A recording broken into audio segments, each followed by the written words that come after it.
Welcome to Code Fix, where you learn and enhance your programming experience. In this video we have shared how while loop creating.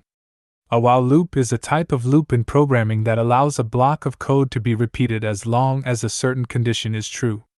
Here's how you can create a while loop in most programming languages. In the above code, the condition is a Boolean expression that is checked before each iteration of the loop. If the condition is true, the code within the loop is executed. After the loop code is executed, the condition is checked again, and the loop continues as long as the condition remains true. For example, let's say you want to print the numbers 1 to 10 using a while loop. Here's how you could do it in Python.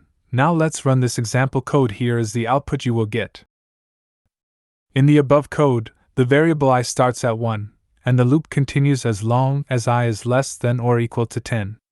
Within the loop, the value of I is printed, and then incremented by 1 using the plus equals operator.